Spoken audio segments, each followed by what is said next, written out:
اب اس کے بعد آیت نمبر 60 سے لے کر آیت نمبر 66 تک کی تلاوت اور اس کا ترجمہ اور پھر اس کی مختصر تفسیر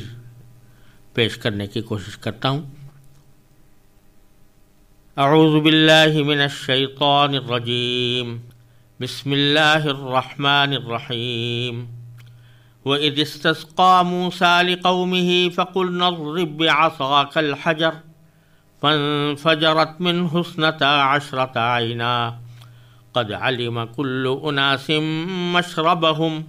كُلُوا وَاشْرَبُوا مِن رِّزْقِ اللَّهِ وَلَا تَعْثَوْا فِي الْأَرْضِ مُفْسِدِينَ وَإِذْ قُلْتُمْ يَا مُوسَىٰ لَن نَّصْبِرَ عَلَىٰ طَعَامٍ وَاحِدٍ فَادْعُ لَنَا رَبَّكَ يُخْرِجْ لَنَا مِمَّا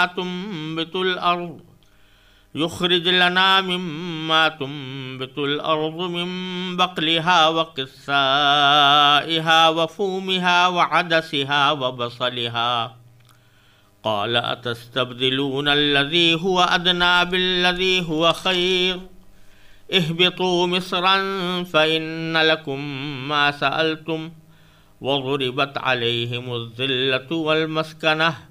وباءوا بغضب من الله ذلك بأنهم كانوا يكفرون بآيات الله ويقتلون النبيين بغير الحق ذلك بما عصوا وكانوا يعتدون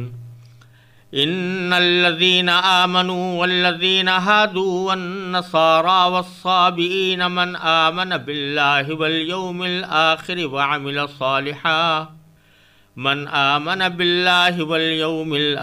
وعمل صالحا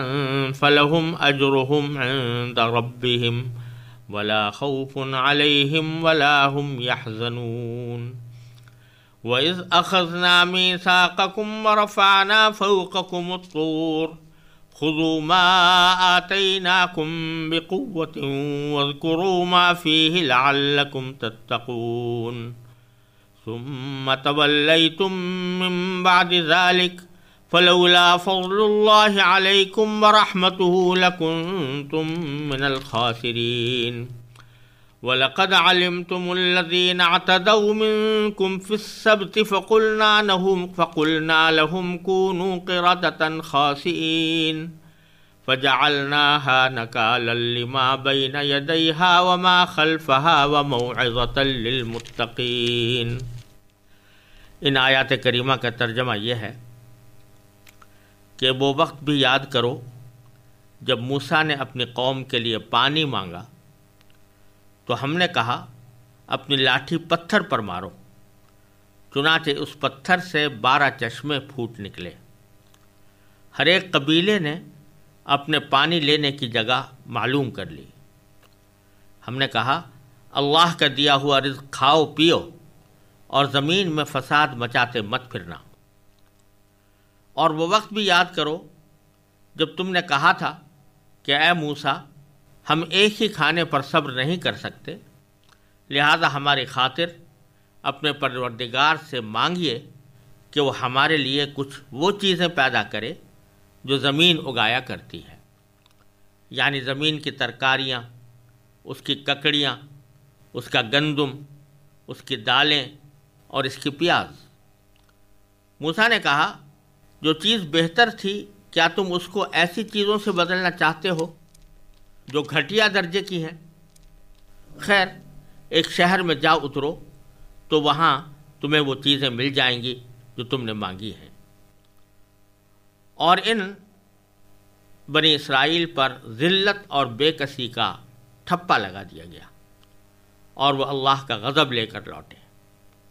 یہ سب اس لیے ہوا کہ وہ اللہ کی آیتوں کا انکار کرتے تھے اور پیغمبروں کو ناحق قتل کر دیتے تھے۔ یہ سب اس لیے ہوا کہ انہوں نے نافرمانی کی اور وہ بے حد زیادتیاں کیا کرتے تھے۔ حق تو یہ ہے کہ جو لوگ بھی خواہ وہ مسلمان ہوں یا یہودی یا نصرانی یا صابی اللہ اور آخرت کے دن پر ایمان لے آئیں گے اور نیک عمل کریں گے، وہ اپنے پروردگار کے پاس اجر کے مستحق ہوں گے اور ان کو نہ کوئی خوف ہوگا نہ وہ کسی غم میں مبتلا ہوں گے۔ اور وہ وقت یاد کرو جب ہم نے تم سے تورات پر عمل کرنے کا عہد لیا تھا اور کوہ طور کو تمہارے اوپر اٹھا کھڑا کیا تھا کہ جو کتاب ہم نے تمہیں دی ہے اس کو مضبوطی سے تھامو اور اس میں جو کچھ لکھا ہے اس کو یاد رکھو تاکہ تمہیں تقوی حاصل ہو۔ اس سب کے باوجود تم دوبارہ راہ راست سے پھر گئے، چنانچہ اگر اللہ کا فضل اور رحمت تم پر نہ ہوتی تو تم ضرور نقصان اٹھانے والوں میں شامل ہو جاتے۔ اور تم اپنے ان لوگوں کو اچھی طرح جانتے ہو جو سنیچر کے معاملے میں حد سے گزر گئے تھے، چنانچہ ہم نے ان سے کہا تھا کہ تم دھتکارے ہوئے بندر بن جاؤ۔ پھر ہم نے اس واقعے کو اس زمانے کے اور اس کے بعد کے لوگوں کے لیے عبرت اور ڈرنے والوں کے لیے نصیحت کا سامان بنا دیا۔ ان آیات میں جیسا کہ پہلے سے سلسلہ کلام چلا آ رہا ہے، بنی اسرائیل پر ہونے والی نعمتوں کا بھی ذکر ہے، اور ان نعمتوں کو انہوں نے جس طرح ٹھکرایا اور اللہ تبارک و تعالیٰ کی نافرمانی کی اس کا بھی بیان ہے۔ اسی سلسلے میں ایک نعمت کا ذکر یہ کہ جب صحرائے سینا میں وہ حضرت موسیٰ علیہ السلام کے ساتھ داخل ہوئے تو وہاں ان کو پیاس لگی اور پانی کا کوئی سامان وہاں نظر نہیں آتا تھا، تو اس وقت انہوں نے حضرت موسیٰ علیہ السلام سے درخواست کی کہ ہم پیاسے ہیں اور ہمارے لیے پانی کا انتظام کیجیے۔ چنانچہ حضرت موسیٰ علیہ السلام نے اللہ تبارک و تعالیٰ سے دعا کی کہ یا اللہ ہمیں سیراب کر دیجیے۔ اسی کو قرآن کریم نے ان الفاظ میں تعبیر فرمایا ہے کہ وَإِذِ اسْتَسْقَىٰ مُوسیٰ، یعنی موسیٰ علیہ السلام نے اللہ تبارک و تعالیٰ سے سیراب ہونے کی دعا کی۔ استسقاء کے معنی یہ ہے کہ پانی مانگا جائے، سیراب ہونے کی دعا کی جائے، اور یہ پچھلے پیغمبروں کے وقت سے یہ طریقہ چلا آتا ہے کہ جب مسلمان یا انسان قحط میں مبتلا ہوں اور ان کو پانی میسر نہ ہو تو اللہ تبارک و تعالیٰ سے دعا کرتے ہیں، اور اس دعا کو بھی استسقاء کہا جاتا ہے۔ اس کا یہ بھی طریقہ ہو سکتا ہے کہ براہ راست اللہ تبارک و تعالیٰ سے پانی مانگا جائے کہ یا اللہ ہم پیاسے ہیں، ہمیں پانی عطا فرما دیجئے، اور نبی کریم سرور دو عالم صلی اللہ علیہ وسلم نے اس کے لیے خاص نماز بھی تلقین فرمائی ہے اور خود وہ نماز پڑھی ہے، اس کو نماز استسقاء کہتے ہیں، اور اس کا مطلب یہی ہوتا ہے کہ لوگ اپنے گناہوں کی معافی مانگ کر اللہ تبارک و تعالیٰ کے حضور حاضر ہوں اور دوگانہ ادا کرنے کے بعد اللہ تعالیٰ سے دعا مانگیں کہ یا اللہ ہمیں سیراب کر دیجیے۔ بہرحال حضرت موسیٰ علیہ السلام نے بنی اسرائیل کی پریشانی دیکھتے ہوئے اللہ تبارک و تعالیٰ سے دعا مانگی کہ یا اللہ ہمارے لیے پانی کا کوئی انتظام فرما دیجیے۔ اذ استسقى موسیٰ لقومہ، موسیٰ نے اپنے قوم کے لیے پانی طلب کیا اور اس کی دعا مانگی۔ فقلنا، تو اللہ تبارک و تعالیٰ فرماتے ہیں کہ ہم نے اس کے جواب میں حضرت موسیٰ علیہ السلام سے کہا کہ اضرب بعصاک الحجر، کہ تم اپنی لاٹھی کو پتھر پر مارو۔ سامنے کوئی پتھر تھا یا کوئی پہاڑ تھا، اس کی طرف اشارہ تھا کہ اس پتھر پر اپنی لاٹھی کو مارو۔ فانفجرت منہ اثنتا عشرۃ عینا، تو اللہ تبارک و تعالیٰ نے یہ معجزہ دکھایا کہ اس پتھر سے 12 چشمے پھوٹ پڑے۔ یوں تو اللہ تبارک و تعالیٰ ایک چشمہ بھی نکال دیتے تو وہ بھی کافی ہو سکتا تھا، لیکن چونکہ بنی اسرائیل 12 مختلف قبیلوں سے تعلق رکھتے تھے اور اندیشہ تھا کہ ان میں لڑائی جھگڑا نہ ہو، اس واسطے اللہ تبارک و تعالیٰ نے ان کے لیے مزید سہولت یہ پیدا فرمائی کہ 12 چشمے پھوٹ گئے اور ان میں سے ہر ایک قبیلے کا الگ چشمہ مقرر ہو گیا۔ اسی کو آگے فرمایا کہ قد علم کل اناس مشربہم، یعنی اللہ تبارک و تعالیٰ نے جو 12 چشمے نکالے تو ہر ایک قبیلے نے اپنے پانی لینے کی جگہ معلوم کر لی کہ ہمیں کہاں سے پانی لینا ہے، چنانچہ کوئی لڑائی جھگڑے کا بھی امکان ختم ہو گیا۔ اور پھر وہی بات کہ کلو واشربو، اللہ تبارک و تعالیٰ کی طرف سے یہ 12 چشموں کا پھوٹ نکلنا، یہ زبان حال سے اللہ تبارک و تعالیٰ کا یہ پیغام دے رہا تھا کہ کلو واشربو، کھاؤ اور پیو، من رزق اللہ، اللہ تعالیٰ کے رزق سے، ولا تعثوا فی الارض مفسدین، اور زمین میں فساد مچاتے مت پھرنا۔ اس میں یہ بتلایا گیا کہ جب اللہ تبارک و تعالیٰ کھانے اور پینے کو دے رہے ہیں تو تمہارا کام یہ ہے کہ اللہ تعالیٰ کا شکر ادا کر کے اس کو حلال طریقے سے کھاؤ اور فساد کا کوئی کام نہ کرو۔ لیکن چونکہ طبیعت میں فساد تھا، اس واسطے وہ بار بار اپنے اس فساد کی طبیعت سے مجبور ہو کر وہ نافرمانیوں میں مبتلا ہوتے رہے۔ پھر آگے اسی بات کا تذکرہ ہے جو پچھلی آیات میں نے ذکر کیا تھا کہ ان کے اوپر من و سلوہ نازل ہوتا تھا، لیکن ایک عرصے تک وہ من و سلوہ کھانے کے بعد اس سے اکتا گئے اور انہوں نے کہا کہ ہم صرف ایک غذا کے اوپر اکتفا نہیں کر سکتے، ہمیں اور غذائیں بھی چاہیے۔ چنانچہ آگے اگلی آیت میں اللہ تبارک و تعالیٰ نے ان کی اس فرمائش کا ذکر کیا ہے کہ وَإِذْ قُلْتُمْ يَا مُوسَىٰ، وہ وقت یاد کرو جب تم نے کہا تھا کہ اے موسیٰ، لن نصبر علی طعام واحد، ہم ایک ہی کھانے پر صبر نہیں کر سکتے، فادع لنا ربک، لہٰذا ہماری خاطر اپنے پروردگار سے مانگیے کہ یخرج لنا، کہ ہمارے لیے کچھ وہ چیزیں پیدا کرے، مما تنبت الارض، جو زمین اگایا کرتی ہے، من بقلھا، یعنی زمین کی ترکاریاں، وقصائھا، اس کی ککڑیاں، وفومھا، اور اس کا گندم، وعدسھا، اور اس کی دالیں، وبصلھا، اور اس کی پیاز۔ یعنی ان چیزوں کا مطالبہ کیا کہ ہمیں ان چیزوں کے کھانے کا بھی دل چاہتا ہے تو ہمیں یہ چیزیں بھی مہیا کی جائیں۔ اس کے جواب میں حضرت موسیٰ علیہ السلام نے فرمایا کہ اتستبدلون الذی هو ادنی بالذی هو خیر، یعنی جو چیز بہتر تھی کیا تم اس کو ایسی چیزوں سے بدلنا چاہتے ہو جو گھٹیا درجے کی ہیں؟ یعنی من و سلوہ اعلیٰ درجے کی غذا تھی، اس کی ناشکری کر کے تم گھٹیا چیزیں مانگنا چاہتے ہو، اس کا ایک مطلب تو یہ ہے۔ لیکن الفاظ در حقیقت عام ہیں، اور بعض روایات میں آتا ہے اور بائبل میں بھی یہ مذکور ہے کہ جس وقت ان لوگوں نے یہ فرمائش کی تھی اس کے ساتھ ساتھ حضرت موسیٰ علیہ السلام کو بڑی ملامت کی اور کہا کہ تم نے ہم پر بڑا ظلم کیا کہ ہمیں مصر سے نکال لائے، اور ہم وہاں مصر میں رہتے تھے تو ہمارے پاس ہر قسم کی غذائیں ہوتی تھیں، ہر قسم کی چیزیں ہم کھایا کرتے تھے، ترکاریاں بھی کھاتے تھے، دالیں بھی کھاتے تھے، گوشت بھی کھاتے تھے، آپ ہمیں وہاں سے زبردستی نکال کر لے آئے ہو اور ایسی جگہ لے آئے ہو کہ جہاں ہمارے پاس بس کھانے کو 2-4 چیزیں ہی ہیں، اس کے علاوہ کوئی اور چیز ہمارے پاس میسر نہیں ہے، تو ہمارے لیے تو وہی مصر میں رہنا زیادہ بہتر تھا۔ اب آپ اندازہ لگائیے کہ مصر میں غلامی کی زندگی بسر کر رہے تھے، فرعون نے طرح طرح کے ظلم ان پر توڑے ہوئے تھے، بچوں کو وہ قتل کر رہا تھا، عورتوں سے خدمتیں لے رہا تھا، لیکن اب آزادی کی زندگی میسر آئی اور آزادی میں بھی اعلیٰ درجے کی غذائیں ملی، تو ان کو چاہیے تھا کہ اس کے اوپر شکر ادا کرتے، اور اگر بالفرض ایک بشری تقاضے سے ان کو کچھ چیزیں چاہیے تھیں تو ایک مناسب انداز میں اس کی فرمائش کر لیتے کہ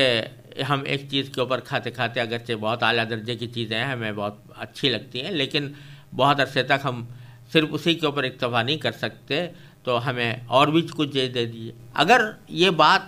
کوئی قرینے سے، سلیقے سے، اللہ تعالیٰ کا شکر ادا کرتے ہوئے، نعمتوں کی قدر پہچانتے ہوئے اگر کہتے تو کوئی ایسی بری بات نہیں تھی، لیکن انہوں نے اس ساری زندگی کو جو ان کو آزادی کی صورت میں میسر آئی تھی اور جس میں اللہ تعالیٰ کی نعمتیں ان پر نازل ہو رہی تھیں، اس کو ٹھکرا کر یہ کہنا شروع کر دیا کہ ہمیں مصر کی زندگی ہمارے لیے زیادہ بہتر تھی اور وہ غلامی کی زندگی یاد کرنے لگے۔ تو الذی ہوا ادنا، اس میں اشارہ اس غلامی کی زندگی کی طرف بھی ہے، اور بالذی ہوا خیر، اس سے اس آزادی کی زندگی کی طرف بھی اشارہ ہے۔ یعنی کیا تم اس معمولی چیز کو بدلے میں لینا چاہتے ہو؟ معمولی چیز میں معمولی غذائیں بھی داخل ہیں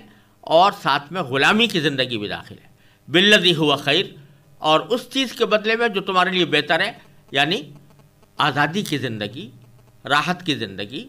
فرعون کے ظلم سے نجات کی زندگی، اور جس میں اعلیٰ درجے کی غذائیں بھی تمہیں مہیا ہو رہی ہیں، اس کی ناشکری کر رہے ہو۔ چلو خیر، اہبطوا مصر، تم اب آگے ایک شہر میں جا اترو۔ اللہ تبارک و تعالیٰ نے اسی بستی کا پتہ بتایا جس کا ذکر پہلے بھی آیا ہے کہ اس میں چلے جاؤ، فَإِنَّ لَكُمْ مَا سَأَلْتُمْ، تو وہاں تمہیں وہ چیزیں مل جائیں گی جو تم نے مانگی ہیں، یعنی وہ ترکاریاں، وہ دالیں، وہ گندم، وہ پیاز، وہ چیزیں جو تم مانگ رہے ہو وہ اس شہر کے اندر جا کر تمہیں مل جائیں گی۔ لیکن ہوا کیا کہ داخل ہوئے اور اس متکبرانہ انداز میں ہوئے اور اس طرح نافرمانی کرتے ہوئے داخل ہوئے جس کا ذکر پچھلی آیات میں تفصیل کے ساتھ گزر چکا ہے۔ تو وہاں پر بھی انہوں نے نافرمانی کی، وہاں پر بھی سرکشی کا مظاہرہ کیا، تو اس کے نتیجے میں اللہ تبارک و تعالیٰ فرماتے ہیں کہ وَضُرِبَتْ عَلَيْهِمُ الذِّلَّةُ وَالْمَسْكَنَةُ، تو اس کے نتیجے میں ان پر ذلت اور بے کسی کا ٹھپا لگا دیا گیا، اور وَبَاءُوا بِغَضَبٍ مِّنَ اللَّهِ، اور وہ اللہ کا غضب لے کر لوٹے۔ ذلت اور مسکنت کا ٹھپا لگا دیا گیا، یعنی اس نافرمانیوں کے نتیجے میں اللہ تبارک و تعالیٰ نے ان کو کچھ ایسا کر دیا کہ وہ صدیوں تک کسی نہ کسی کی غلامی میں، کسی نہ کسی کے زیر حکومت رہ کر اور کسی نہ کسی کے سامنے ذلیل ہو کر زندگی گزارتے رہے۔ تفصیل اس کی انشاءاللہ سورہ آل عمران میں آئے گی۔ ذالک بأنہم کانوا یکفرون بآیات اللہ، اللہ تعالیٰ فرماتے ہیں کہ یہ سب اس لیے ہوا کہ وہ اللہ کی آیتوں کا انکار کرتے تھے۔ وَيَقْتُلُونَ النَّبِيِّينَ بِغَيْرِ الْحَقِّ، اور پیغمبروں کو ناحق قتل کر دیتے تھے۔ یہ بنی اسرائیل کی تاریخ میں متعدد مرتبہ یہ واقعات پیش آئے کہ بنی اسرائیل کی جب بدعمالیاں حد سے گزرنے لگتیں تو اللہ تبارک و تعالیٰ اپنا کوئی پیغمبر ان کے پاس بھیجتے جو ان کو راہ راست پر لانے کی کوشش کرتا، ان کو بدعمالیوں سے بچانے کی کوشش کرتا، لیکن چونکہ سرشت میں سرکشی داخل تھی، اس واسطے بہت سی مرتبہ انہوں نے انبیاء کرام علیہ السلام کی نہ صرف تکذیب کی، ان کو جھٹلایا اور ان کی بات نہیں مانی، بلکہ کئی انبیاء کرام کو انہوں نے قتل کیا۔ حضرت زکریا علیہ السلام، حضرت یحییٰ علیہ السلام، ان کو قتل کیا، اور اس سے پہلے بھی متعدد انبیاء کرام کو قتل کیا ہے، جس کی تفصیل قرآن کریم نے تو نہیں بتائی، لیکن بائبل میں تفصیل موجود ہے کہ جس میں معلوم ہوتا ہے کہ کئی ہزار انبیاء کرام کو ان لوگوں نے قتل کیا مختلف اوقات میں۔ ذالک بما عصوا وکانوا یعتدون، یہ سب کچھ اس لیے ہوا کہ انہوں نے نافرمانی کی اور وہ بے حد زیادتیاں کیا کرتے تھے۔ اب اللہ تبارک و تعالیٰ نے ان پر جو نعمتیں نازل کیں اور انہوں نے جس طرح شکری کی، اس سلسلہ کلام کے درمیان اگلی آیت یعنی آیت نمبر 62 یہ بظاہر اس سلسلہ کلام سے مختلف موضوع پر ہے، اور بظاہر یہ اس سلسلہ کلام سے الگ ایک جملہ معترضہ کی صورت میں نظر آتی ہے۔ پہلے اس کا ترجمہ پڑھ لیتے ہیں اور پھر اس کی مختصر تشریح انشاءاللہ پیش کی جائے گی۔ فرمایا کہ ان الذین آمنوا والذین ہادوا والنصارى والصابئین من آمن باللہ والیوم الآخر وعمل صالحا فلہم اجرہم عند ربہم ولا خوف علیہم ولا هم یحزنون۔ ان الذین آمنوا، حق تو یہ ہے کہ جو لوگ بھی خواہ وہ مسلمان ہوں، والذین ہادو یا جو یہودی ہوں، والنصارا یا نصرانی یعنی عیسائی ہوں، والصابئین یا صابی ہوں. اور صابی ان لوگوں کو کہا جاتا تھا کہ جو کسی آسمانی کتاب کے قائل نہیں تھے لیکن ستارہ پرست تھے، ستاروں کی پرستش کیا کرتے تھے. تو کوئی بھی ہوں، اگر وہ اللہ اور آخرت کے دن پر ایمان لے آئیں گے اور نیک عمل کریں گے تو فلہم اجرہم عند ربہم، تو وہ اپنے پروردگار کے پاس اپنے اجر کے مستحق ہوں گے. اور ولا خوف علیہم ولا ہم یحزنون، ان کو نہ کوئی خوف ہوگا نہ وہ کسی غم میں مبتلا ہوں گے. اس آیت کریمہ میں اللہ تبارک و تعالی نے یہ فرمایا ہے کہ کوئی شخص کسی بھی مذہب و ملت سے تعلق رکھتا ہو، اگر حق کو قبول کر لے، اللہ تبارک و تعالی پر اور یوم آخرت پر ایمان لے آئے اور نیک عمل کرے، تو اس کو اللہ تبارک و تعالی کی طرف سے اجر ملے گا. اور اس نے سابق جو زندگی گزاری ہے، چاہے وہ یہودیت میں گزاری ہو یا نصرانیت میں گزاری ہو یا ستارہ پرستی میں گزاری ہو یا بت پرستی میں گزاری ہو، جب وہ توبہ کر کے ایمان لے آئے گا تو اللہ تعالیٰ کے پاس اجر کا مستحق ہوگا اور پچھلی زندگی کے گناہ اس کے معاف ہو جائیں گے، اور آئندہ اس کو نہ کوئی خوف ہوگا اور نہ کوئی غم ہوگا آخرت کے اندر. یہ آیت کریمہ بیچ میں بنی اسرائیل پر انعامات کا تذکرہ کرتے ہوئے اور ان کے نافرمانیاں کرتے ہوئے، بیچ میں یہ آیت کریمہ در حقیقت بنی اسرائیل کے ایک باطل گھمنڈ کی تردید کے لیے آئی ہے. ان کا عقیدہ یہ تھا کہ صرف انہی کی نسل یعنی بنی اسرائیل اللہ کے منتخب اور لاڈلے بندوں پر مشتمل ہے. ان کے خاندان سے باہر کا کوئی آدمی اللہ تبارک و تعالیٰ کے انعامات کا مستحق نہیں ہے. آج بھی یہودیوں کا یہی عقیدہ ہے، اسی لیے یہودی مذہب ایک نسل پرست مذہب ہے، اور اس نسل کے باہر کا کوئی شخص یہودی مذہب اختیار کرنا بھی چاہے تو یا اختیار کر ہی نہیں سکتا یا کم از کم ان حقوق کا مستحق نہیں ہو سکتا جو ایک نسلی یہودی کو حاصل ہوتے ہیں. یہ چونکہ ان کے دماغ میں یہ گھمنڈ تھا کہ سوائے بنی اسرائیل کے کوئی بھی شخص اللہ تعالیٰ کا محبوب نہیں ہو سکتا، اللہ تعالیٰ کی طرف سے اجر و ثواب کا مستحق نہیں ہو سکتا، تو اللہ تبارک و تعالیٰ نے اس آیت میں یہ واضح فرما دیا کہ حق کسی ایک نسل میں محدود نہیں ہے. اصل اہمیت ایمان اور نیک عمل کو حاصل ہے. جو شخص بھی اللہ اور آخرت پر ایمان لانے اور عمل صالح کی بنیادی شرطیں پوری کر دے گا، خواہ وہ پہلے کسی بھی مذہب یا کسی بھی نسل سے تعلق رکھتا ہو، اللہ تبارک و تعالیٰ کے نزدیک اجر کا مستحق ہوگا. یہودیوں اور نصرانیوں کے علاوہ عرب میں ستارہ پرست لوگ بھی رہتے تھے جنہیں صابی کہا جاتا تھا، اس لیے ان کا بھی ساتھ ذکر کر دیا گیا ہے. یہاں دو باتیں سمجھنی ضروری ہیں. ایک بات تو یہ کہ اس آیت کریمہ میں ان کے اس باطل گھمنڈ کی تردید کی گئی ہے کہ سوائے بنی اسرائیل کے کوئی بھی شخص نجات نہیں پا سکتا، اور دوسرے ان کو ایک طرح سے جو پچھلی سرزنش کی جا رہی تھی اور آئندہ بھی جو کی جائے گی، اس سے کسی کے دل میں اگر یہ مایوسی پیدا ہو جائے کہ ہمارا تو ماضی اتنا زبردست نافرمانی پر گزرا ہے، اللہ تعالیٰ نے فرمایا کہ ہمارے اوپر ذلت اور بے کسی کا ٹھپا لگا دیا گیا ہے، اللہ تعالیٰ کے غضب کے ہم مستحق ہو گئے ہیں، تو اب اگر ہم ایمان لائیں گے بھی تو ایمان لا کر ہمیں کوئی فائدہ نہیں ہوگا. تو یہ خیال بھی بیچ میں رد کر دیا گیا کہ یہ خیال کرنا درست نہیں ہے. اب بھی اگر تم ایمان لے آؤ گے تو اللہ تبارک و تعالیٰ تمہارے پچھلے گناہ معاف فرما دیں گے، اور اللہ تبارک و تعالیٰ کے پاس تم اجر کے مستحق ہوگے، اور تمہیں آخرت کے اندر کسی خوف یا کسی غم کا سامنا کرنا نہیں پڑے گا. دوسری بات یہ ہے کہ اللہ تبارک و تعالیٰ نے یہاں پر جو ایمان کا ذکر فرمایا ہے یہ ایک حوالے کے طور پر فرمایا ہے. یہ یہاں پر اس بات کی تفصیل بیان کرنی مقصود نہیں ہے کہ کن کن چیزوں پر ایمان لانا ضروری ہے. اب جیسے آپ دیکھیں کہ سورہ بقرہ کے آخر میں ان چیزوں کا بیان ہے جس پر کہ ایمان لانا ضروری ہوتا ہے۔ آمن الرسول بما انزل الیہ من ربہ والمؤمنون کل آمن باللہ وملائکتہ وکتبہ ورسلہ،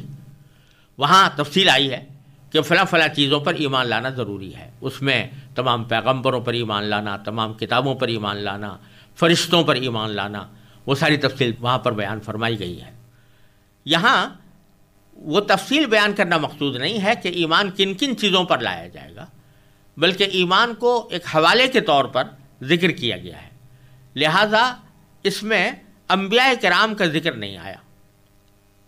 یہاں پر یہ آیا من آمن باللہ والیوم الآخر، جو ایمان رکھے اللہ پر اور یوم آخرت پر،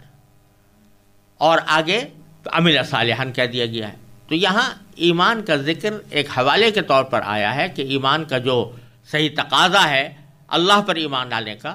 اس کو پورا کرے۔ اس میں رسولوں پر ایمان لانا بھی داخل ہے، اس میں اللہ کی کتابوں پر ایمان لانا بھی داخل ہے، اس میں اللہ کے فرشتوں پر ایمان لانا بھی داخل ہے، یہ ساری چیزیں اس کے اندر داخل ہیں۔ لہٰذا اس آیت سے جو بعض لوگوں کو یہ مغالطہ ہوا یا بعض لوگوں نے اس کی بنا پر یہ گمراہی اختیار کی کہ معاذ اللہ ایمان کے لیے اتنا کافی ہے کہ اللہ تبارک و تعالیٰ پر انسان ایمان لے آئے اور یوم آخرت پر ایمان لائے، اور خدا نہ کرے اگر کوئی شخص نبی کریم سرور دو عالم صلی اللہ علیہ وسلم کی رسالت پر ایمان نہ لائے یا قرآن پر ایمان نہ لائے تو بھی وہ اس آیت کا مصداق بن سکتا ہے کہ لہم اجرہم عند ربہم ولا خوف علیہم ولا ہم یحزنون۔ یہ بڑی سخت غلط فہمی اور بڑا سخت مغالطہ اور بڑی سخت گمراہی ہے، اور اس کی واضح تردید اس بات سے ہو جاتی ہے کہ اللہ تبارک و تعالیٰ نے اسی سلسلہ کلام میں جب ان کو یہ دعوت دی تھی کہ تم ایمان لاؤ، تو اس میں اللہ تبارک و تعالیٰ نے صاف صاف فرمایا تھا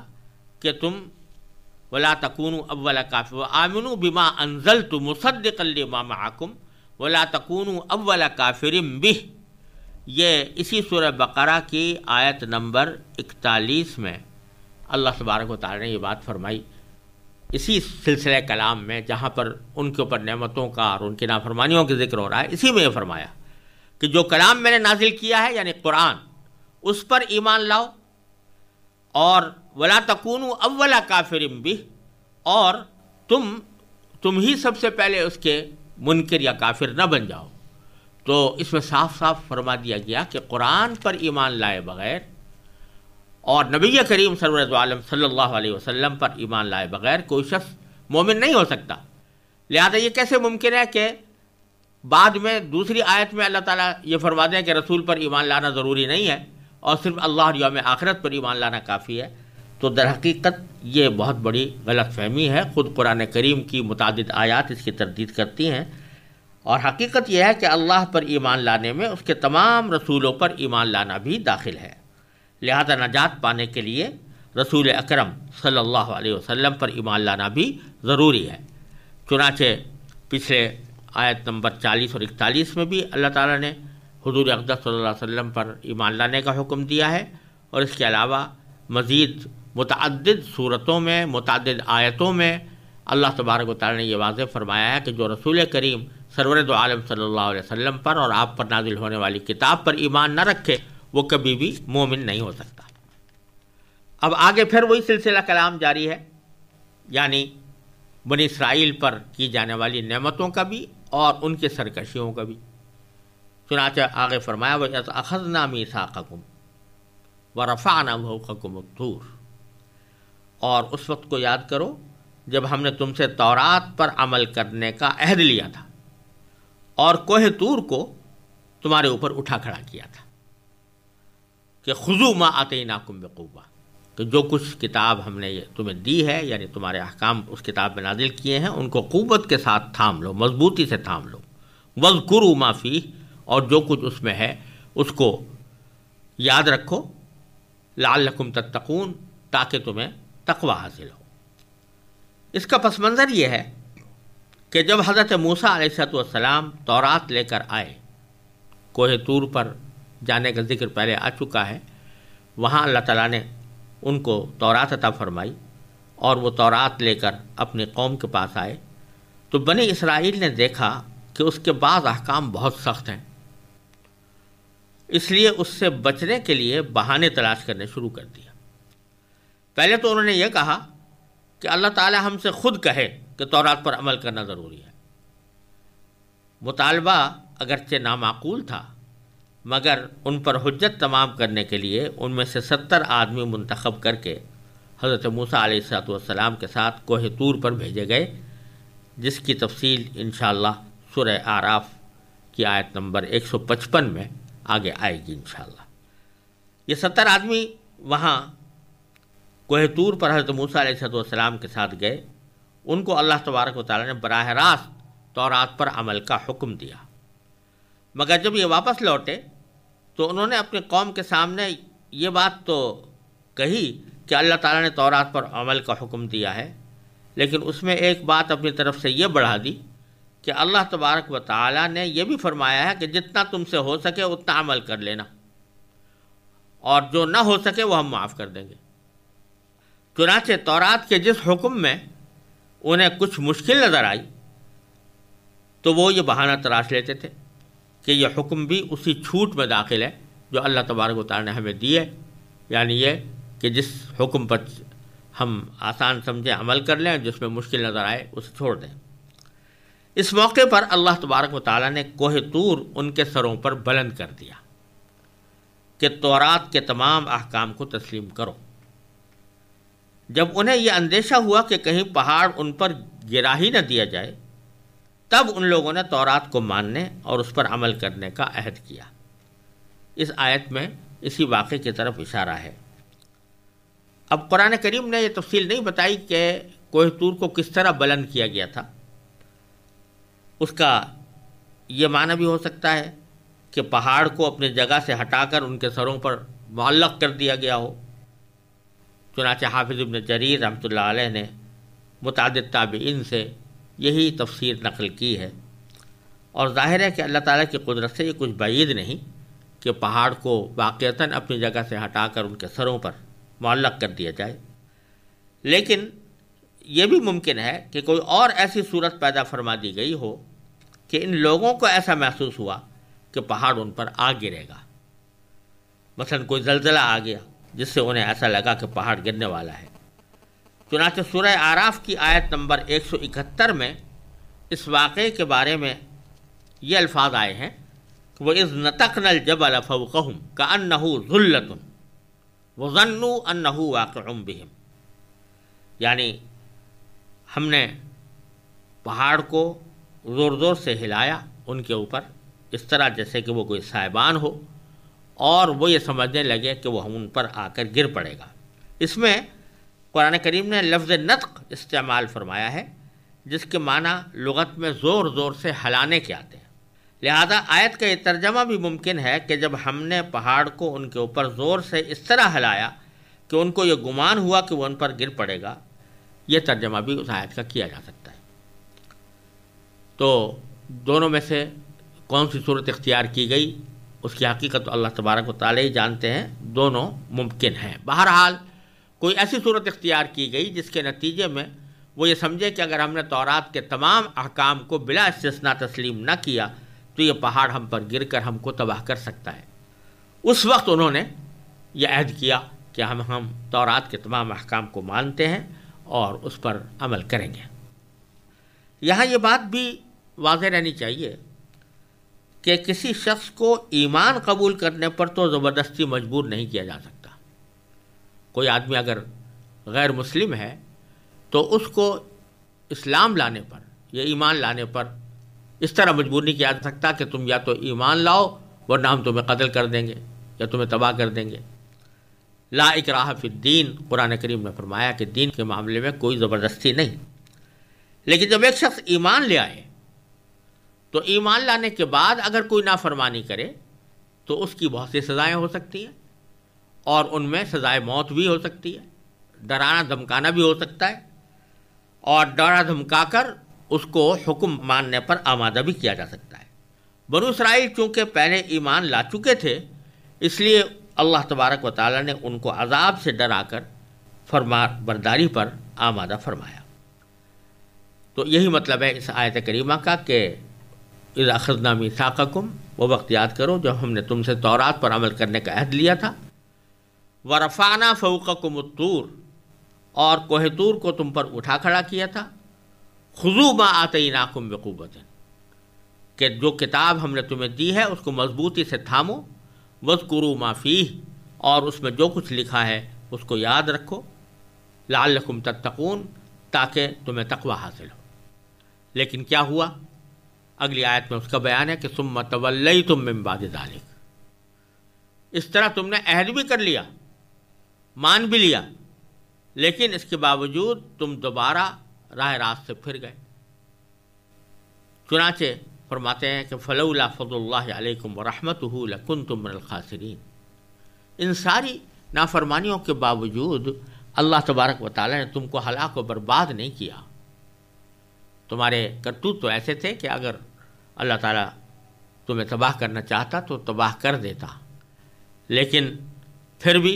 اللہ تبارک و تعالیٰ نے اپنے فضل و کرم کا معاملہ فرمایا۔ فلولا فضل اللہ علیکم ورحمتہ، اگر اللہ کا فضل اور رحمت تم پر نہ ہوتی تو تم ضرور لکنتم من الخاسرین، تم ضرور سخت نقصان اٹھانے والوں میں شامل ہو جائے۔ آگے پھر بنی اسرائیل کے خاص گروہ کا اور اس کی نافرمانی کا تذکرہ ہے کہ وَلَقَدْ عَلِمْتُمُ الَّذِينَ اعْتَدَوْا مِنْكُمْ فِي السَّبْتِ، اور تم اپنے ان لوگوں کو اچھی طرح جانتے ہو جو سنیچر کے معاملے میں حد سے گزر گئے تھے۔ فَقُلْنَا لَهُمْ، تو چنانچہ ہم نے ان سے کہا تھا کہ كُونُوا قِرَدَةً خَاسِئِينَ، تم ذلیل اور دھتکارے ہوئے بندر بن جاؤ۔ اس میں جس واقعے کی طرف اشارہ ہے اس کی پوری تفصیل سورہ اعراف کے اندر آنے والی ہے، یہاں مختصراً اتنا عرض کر دینا کافی ہے کہ سنیچر کا دن یہودیوں کے لیے ایک مقدس دن قرار دیا گیا تھا، اور ان کو یہ حکم بھی دیا گیا تھا کہ اس دن میں وہ کسی قسم کی معاشی سرگرمیاں اختیار نہ کریں، یعنی اپنی روزی کمانے کا کوئی کام نہ کریں، یعنی ہفتے کے 6 دن ان کے لیے معاشی سرگرمیوں کے واسطے کھلے ہوئے ہیں، لیکن سنیچر کے دن ان کے لیے کوئی معاشی سرگرمی منع تھی۔ جن خاص یہودیوں کا یہاں ذکر ہے، اور بعض روایت سے معلوم ہوتا ہے کہ وہ حضرت داؤد علیہ السلام کے زمانے میں تھے، یہ لوگ کسی سمندر کے کنارے رہتے تھے اور مچھلیاں پکڑا کرتے تھے، ان کا گزارا مچھلیاں پکڑ کر ہی ہوا کرتا تھا، مچھلیوں کو فروخت کرتے تھے۔ سنیچر کے دن ان کے لیے مچھلیاں پکڑنا اس لیے ناجائز تھا کہ یہ ان کی معاشی سرگرمی تھی، اور معاشی سرگرمی سنیچر کے دن منع تھی۔ مگر شروع میں انہوں نے کچھ ہیلے حوالے کر کے اس حکم کی خلاف ورزی کرنی چاہی۔ مثلا یہ کہ بعض روایات میں آتا ہے کہ وہ جمعہ کے دن شام سے جال ڈال دیتے تھے، اور اگلے دن چونکہ کوئی کارروائی کرنی منع ہوتی تھی تو اس وقت تو وہ شکار نہیں کرتے تھے، لیکن اتوار کے دن جو اس جال کے اندر جو مچھلیاں آتی تھیں ان کو وہ استعمال کرتے تھے۔ یہ تو ایک ہیلا تھا، لیکن شروع میں انہوں نے تو یہ ہیلے کیے، پھر کھلم کھلا سنیچر ہی کے دن مچھلیاں پکڑنی شروع کر دیں، باقاعدہ مچھلیاں پکڑنی شروع کر دیں، ہیلے کی بھی ضرورت نہیں سمجھی۔ کچھ نیک لوگوں نے انہیں سمجھایا مگر وہ باز نہ آئے، بالآخر ان پر عذاب آیا اور ان کی صورتیں مسخ کر کے انہیں بندر بنا دیا گیا۔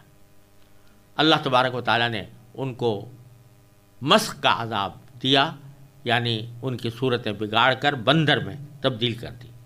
تفصیل اس کی انشاءاللہ سورہ اعراف میں آنے والی ہے۔ یہ اللہ تبارک و تعالیٰ کی قدرت سے یہ کیا بعید ہے کہ وہ کسی بندے کو، کسی انسان کو کسی دوسری صنف میں، کسی دوسری جنس میں تبدیل فرما دے۔ اللہ تعالیٰ نے ہی انسان کو پیدا کیا، اللہ تعالیٰ نے ہی بندر کو پیدا کیا، تو اگر وہ اللہ تبارک و تعالیٰ انسان پیدا کر سکتا ہے، بندر پیدا کر سکتا ہے، تو انسان کو بندر میں منتقل بھی کر سکتا ہے، اور عذاب کے طور پر ایسا کیا گیا۔ بعض لوگ اس قسم کے واقعات کو، چونکہ یہ خرق عادت ہیں، خلاف عادت ہیں، اس واسطے بعض لوگ اس میں شبہ نکالتے ہیں۔ اور عجیب بات ہے کہ اگر مغرب کا کوئی فلسفی یہ کہے کہ بندر انسان میں تبدیل ہو گیا تو اس کے اوپر ان لوگوں کو اتنا تعجب نہیں ہوتا، لیکن اللہ تعالیٰ اگر یہ کہے کہ انسان بندر میں تبدیل ہو گیا تو اس کے اوپر وہ حیرت کا اور انکار کا اظہار کرتے ہیں۔ یہ کسی مسلمان کا شیوا نہیں ہونا چاہیے۔ اللہ تعالیٰ صاف صاف فرما رہے ہیں کہ ہم نے ان سے کہا کہ تم دھتکارے ہوئے بندر بن جاؤ۔ آگے باری تعالیٰ فرماتے ہیں فَجَعَلْنَاهَا نَقَالًا لِمَا بَيْنَ يَدَيْهَا وَمَا خَلْفَهَا، پھر ہم نے اس واقعے کو نقال بنا دیا۔ نقال کے معنی عبرت، ایسا عذاب، ایسی سزا جو دوسروں کے لیے سامان عبرت ہو۔ ہم نے اس واقعے کو اس زمانے کے اور اس کے بعد کے لوگوں کے لیے عبرت اور ڈرنے والوں کے لیے نصیحت کا سامان بنا دیا۔ نقالا لما بین یدیہا وما خلفہا، اس واقعے کو اس زمانے کے اور اس کے بعد کے لوگوں کے لیے عبرت بنایا، وموعظۃ، اور نصیحت بنایا، للمتقین، ان لوگوں کے لیے جو اللہ تعالیٰ سے ڈریں، اللہ تعالیٰ کے عذاب سے ڈریں۔